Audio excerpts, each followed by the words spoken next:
সুভাষবাবু বললেন বাধ্য হয়ে গিয়েছেন তারা এই দেশের প্রধানমন্ত্রীর কাছে, বাংলাদেশের পরিস্থিতি জানিয়েছেন তাদের ভাই বোনেদের কথা। অনির্বাণ, আপনার কাছে আমার একটাই প্রশ্ন, 59 সাল থেকে যখন থেকে তিব্বতে দলাই লামা ভারতে চলে আসতে বাধ্য হন, খুব ফার্মলি ভারতে নিজের পার্টি ভেঙে যাওয়ার ঝুঁকি নিয়েও সিপিআই জওহরলাল নেহরুর পাশে দাঁড়িয়েছিল, বৌদ্ধদের পাশে দাঁড়িয়েছিল। তিব্বতের বৌদ্ধরা আজও কংগ্রেস ছাড়া, জওহরলাল নেহরু ছাড়া পরবর্তী সময়ে একই নীতিতে চলা অন্য রাজনৈতিক দলগুলোর পাশাপাশি দেশের একটিমাত্র কমিউনিস্ট পার্টির কাছে তাদের কৃতজ্ঞতা স্বীকার করেন, সেটা আপনার দল। দ্ব্যর্থহীনভাবে দাঁড়িয়েছিলেন। চাকমা, উপজাতীয়, ত্রিপুরী, হিন্দু, বৌদ্ধ, খ্রিস্টান, বাংলাদেশে হেন কোনো সংখ্যালঘু নেই যিনি আক্রান্ত হননি, যার জীবনের সামান্যতম গ্যারেন্টি আছে। আপনার পার্টি কি করছে অনির্বাণ, আমি জানতে চাই, আপনারা কি ভাবছেন এটা নিয়ে? দেখুন, আপনি একটু আগে বললেন হিন্দু বৌদ্ধ খ্রিস্টান ঐক্য পরিষদের কথা। আমি ওই ঐক্য পরিষদেরই সাধারণ সম্পাদক রানা দাশগুপ্তের সম্প্রতি দেওয়া একটা সাক্ষাৎকারকে কোট করে বলছি। তিনি বলেছেন যে গত 50 বছর ধরে বিভিন্ন সময় রাজনৈতিক পট পরিবর্তন, সরকার বিরোধী আন্দোলন ও নানা পটভূমিতে সংখ্যালঘুদের টার্গেট করা হচ্ছে এবং এসব হামলার মূল লক্ষ্য হচ্ছে সংখ্যালঘু শূন্য করা। আমরা এর আগেও জানি যে শেখ হাসিনার সময়ও 2021 সালে দুর্গাপুজোর সময় সেখানে একটা হামলা হয়েছিল এবং সেখানে যে তথ্যটা আমার কাছে আছে, সেখানে 117টা মন্দির, তার উপরে হামলা হয়েছিল, 9 জন নিহত হয়েছিল। সুতরাং যে এই যে আজকের ঘটনা, এটা কিন্তু আজকেই হচ্ছে এমন নয়, ঘটনাটা কিন্তু দীর্ঘদিন ধরে হয়ে আসছে এবং যেটা আজকে যেটা নতুন দেখা যাচ্ছে সেটা হচ্ছে যে শুধুমাত্র সংখ্যালঘু সম্প্রদায় নয়, তার সঙ্গে যারা মুক্তমনা, সেই মুক্তমনাদের উপর একটা আক্রমণ নেমে আসছে। কারণ এই শাহরিয়ার কবিরকে আপনি জানেন যে খুনের মামলা দিয়ে গ্রেফতার করা হয়েছে। তিনি ঘাতক দালাল নির্মূল কমিটির একজন সম্মাননীয় সদস্য। এছাড়াও মুক্তমনা ব্লগার রাজীব হায়দারকে যারা খুন করেছিল তাদেরকে জেল থেকে ছেড়ে দেওয়া হয়েছে। ঠিক সুফি মাজারের উপর হামলা হয়েছে।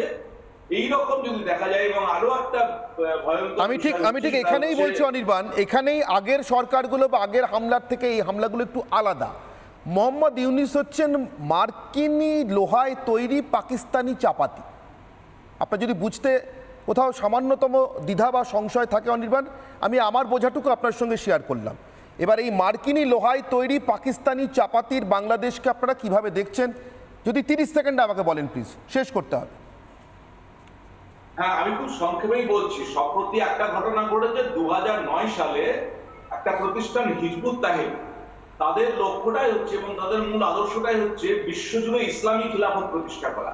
সেই হিজবুত তাহরিরকে তারা সম্প্রতি প্রকাশ্যে এসেছে এবং বিভিন্ন জায়গায় তারা তাদের সমাবেশ করছে এবং তারা তাদের উপর থেকে তাদেরকে নিষিদ্ধ করা হয়েছে, সেটা তুলে নেওয়ার জন্য বারবার বলছে।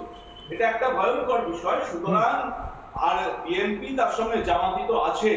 সুতরাং বাংলাদেশের পরিস্থিতি এই মুহূর্তে সংখ্যালঘুদের পক্ষে তথা মুক্তমনাদের পক্ষে খুব নিরাপদ তো নয়, তাদের অবস্থা আরো ভয়ঙ্কর দিকে যাচ্ছে। এই মুহূর্তে আমাদের যেটা বক্তব্য সেটা হচ্ছে ভারত সরকারকে ইমিডিয়েট সেই সেখানকার সংখ্যালঘুদের স্বার্থ রক্ষার্থে ব্যবস্থা নেওয়া খুবই জরুরি। আমার সময় একেবারে সংক্ষিপ্ত অনির্বাণ, কিন্তু আমি কথা দিচ্ছি বাংলাদেশের হিন্দু, বৌদ্ধ, খ্রিস্টান এবং উপজাতীয়দের এবং অবশ্যই তাদের জন্য যারা এদেশে ভাবিত চিন্তিত তাদেরকেও এই লড়াই এখানে থামবে না।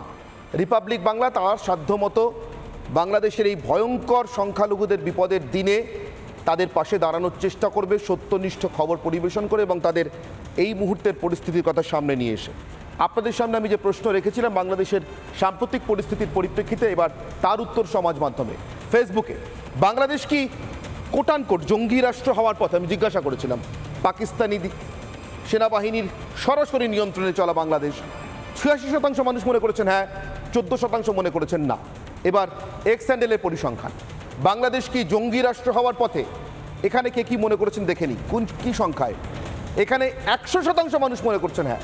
এক্স হ্যান্ডেলে 100% মানুষ মনে করছেন হ্যাঁ, না মনে করছেন এমন কেউ নেই। ইউটিউবে পরিসংখ্যান, 3 ঘন্টায় 36,000 মানুষ তাদের রায় দিয়েছেন, তার মধ্যে 93% মনে করছেন বাংলাদেশ জঙ্গি রাষ্ট্র হওয়ার পথে, 7% অন্য কথা মনে করছেন। অর্থাৎ এখানে মানুষের বুঝতে কোনো অসুবিধা নেই যে মার্কিনি লোহায় তৈরি পাকিস্তানি চাপাতি মোহাম্মদ ইউনূসের সরকার বাংলাদেশে কি করতে চাইছে, বাংলাদেশকে পাকিস্তানের গর্ভে কিভাবে ঢোকাতে চাইছে, কিভাবে বাংলাদেশকে কার্যত পূর্ব পাকিস্তানে পরিণত করতে চাইছে, পারবে কি সেটা করতে?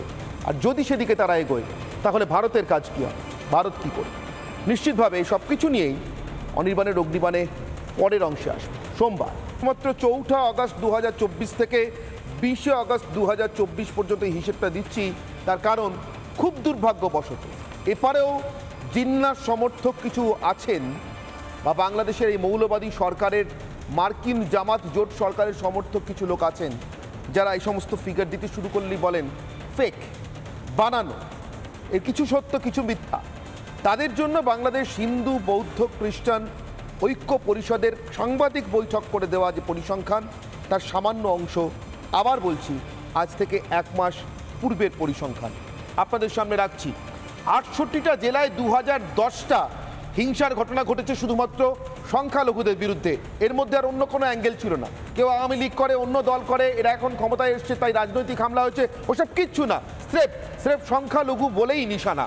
সর্বাধিক ঘটনা ঘটেছে খুলনাতেই, সব থেকে বেশি ঘটনা ঘটেছে খুলনাতে। নিহত হয়েছেন 9 জন আর শারীরিক নির্যাতনের শিকার হয়েছেন 38 জন, মাফ করবেন 38 জন। ধর্ষিতা হয়েছেন সেটাও শুধুমাত্র খুলনাতেই 4 জন। এগুলো এখনো পর্যন্ত পাওয়া হিসেব 1 মাস আগের। 69টা উপাসনালয়ে হামলা হয়েছে সংখ্যালঘুদের, হিন্দু বৌদ্ধ এবং খ্রিস্টান সব মিলিয়ে। শুধু মন্দির নয়, মন্দির আছে, গির্জা আছে, বৌদ্ধদের উপাসনাস্থল বা মন্দির আছে বা মঠ রয়েছে। এছাড়া 915টা বাড়িতে ভাঙচুর, হামলা এবং অগ্নিসংযোগ, শুধুমাত্র তারাই হয় হিন্দু নয় বৌদ্ধ বা নয় খ্রিস্টান বলে। আমি আবারও বলছি, উপজাতিদের উপর হামলা এর অন্তর্ভুক্ত নয়। 953টি ব্যবসায়িক প্রতিষ্ঠানে হামলা হয়েছে, অর্থাৎ হাতেও মারবো, ভাতেও মারবো, তুই যা করে খাস সেটা করে খেতে দেবো না। একটা দোকান থাক অথবা বড় কারখানা, জ্বালিয়ে পুড়িয়ে খাক। আর 21 জনের জমি এবং ব্যবসা দখল হয়েছে, একটা বসতবাড়ি দখল হয়েছে। সরাসরি এই হিংসার শিকার হয়েছে 1705টি পরিবার। পরিবার পিছু 5 জন আছে যদি ধরে নিই, তাহলে 1 মাস আগে মোট এই ঘটনাগুলোতে মোট কতজন মানুষের সর্বস্ব গেছে একটা হিসাব পেতে পারেন। আর হিংসার শিকার হয়েছে সব মিলিয়ে মোট 34টি ক্ষুদ্র জনগোষ্ঠী।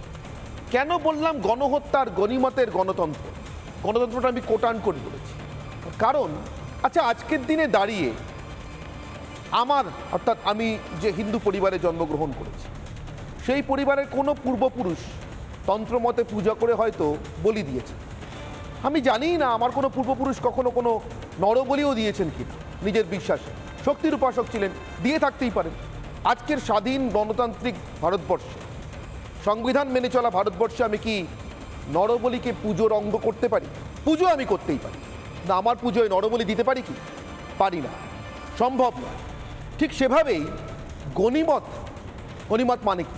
গণিমত মানে যারা ইসলামে বিশ্বাস করেন না তাদের উপরে আক্রমণ করে, অত্যাচার করে, তাদের সর্বস্ব লুণ্ঠন করে, খুন করে, তাদের সম্পত্তিকে তারা খুন হয়ে যাওয়ার পর মুহূর্তেই মুসলিমদের সম্পত্তিতে পরিণত করা, যেটা এই মুহূর্তে বাংলাদেশে ঘটছে।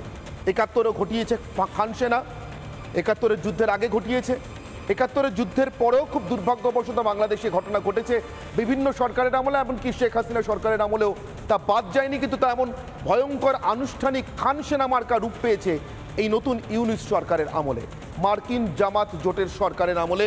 তাই বলছি, কার্যত গণিমতের গণতন্ত্রে পরিণত হয়েছে, গণহত্যার গণতন্ত্রে পরিণত হয়েছে বাংলাদেশ।